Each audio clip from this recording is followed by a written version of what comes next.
Yep. We'll get started with Ira Winderman. Hey, Eric. Since there's so much video conferencing going on anyway, have you tried to do much with Victor as far as go over playbook, talk to him, system, video conference with him, or is you're just letting him sort of get over his cold? How much contact has there been? Quite a bit. I mean, he's ready to go. You know, would have been cleared to be up here. He would have been, but we've had several Zoom sessions just to review and try to fast track our system. But he's a savvy, a high IQ veteran player. He's going to pick up things very quickly. He's been able to work out the last couple of days with Karan at the arena. So they've been able to review some things as well. I've talked to him. And then, you know, we'll see him when we get to Miami. All of these circumstances are, you know, a little bit different than in a normal season. And these are it's just another example of how you have to, you know, adapt, but we're excited to have him. So when you say clear to go, is he good to go tomorrow then when you're at home against the Warriors? Yeah, he should be. And Karan staying behind, was that by plan because of the trade deadline, or is that something you've done along the way? Maybe because I don't travel, I haven't noticed. He was in the protocol. Oh, okay. Yeah. Okay. One other quick question. We talked to Trevor Ariza about this today. Obviously, you're going with the smaller power rotation with him starting, but these days you seem to be, or very often, switching everything anyway. Is it easier to sort of do that with a smaller power rotation because of the switching kind of defense you play? It depends on whatever personnel you have. The one thing that, you know, we really feel, though, is he fits with how this team plays on both ends of the floor. And you can already see it playing out, particularly on the defensive end. You know, the minutes with the starters, the minutes in particular with Jimmy and Bam have been really dynamic because he offers another level of versatility, veteran experience. He's seen every system. He's smart, and he really competes, you know, on that end of the floor. So that side, I think, has been a really quick adjustment for him.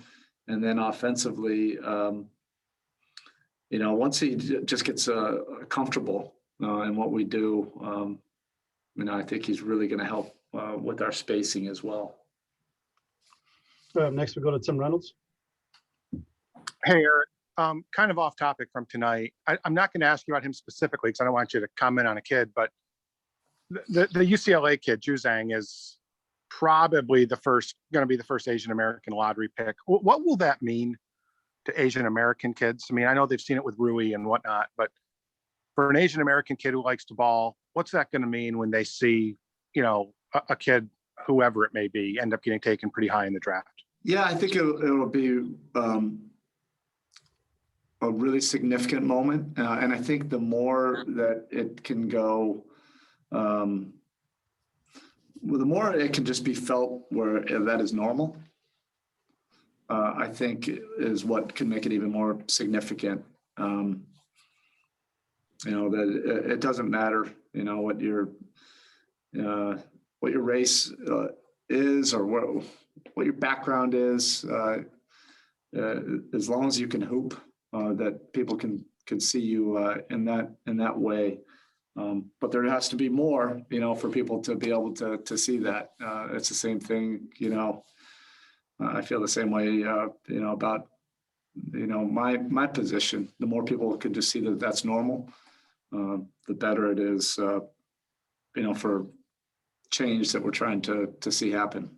Is it particularly powerful, do you think, in these times, Spo, just given what's going on in the community? Yeah, I hope so. You know, I'll be honest, it's just really discouraging, you know, seeing what you're seeing.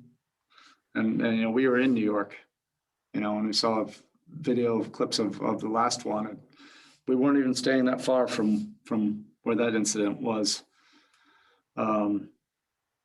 It's just, you know, it really is discouraging. You know, I pray and hope for change. Thanks, Bo. Next, we go to Jason Jackson.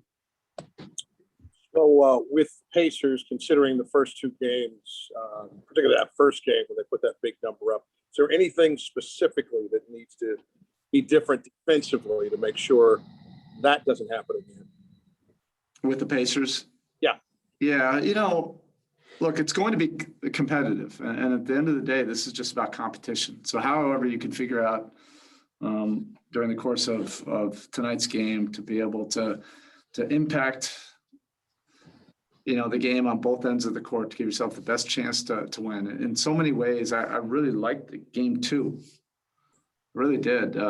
We were doing things with precision, at least to generate some of the looks that we wanted to. The ball wasn't going in, and that did not affect our resolve on the other end of the court.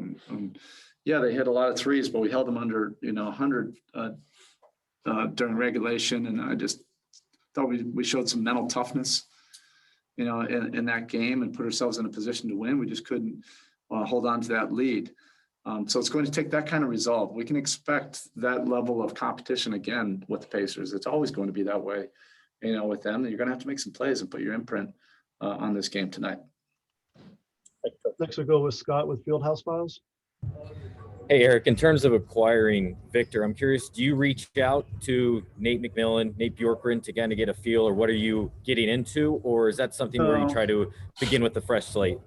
I don't, with them, I feel like I know Vic. I've talked I did reach out to Dwyane, but I've already talked to, they've been working out together for years, and Dwyane, Vic, and Coach Crean would always do like a week-long training camp during the summer and get together. And I was always aware of what was going on during that week. And so we're very familiar, with him. We feel comfortable with guys that have been coached by Coach Crean, because you're going to get developed the right way and held accountable to the details. And, I think you see that in his play. He's an IQ player that sees the game. He's committed to the defensive end of the court, to doing tough things on that side, being a two-way player. I think he can really help, take our defense to an even more dynamic level, just with his ability to make some things happen, on that side of the floor. So it's not out of disrespect out of that, or like not even that I don't need to know, or not doing homework on him.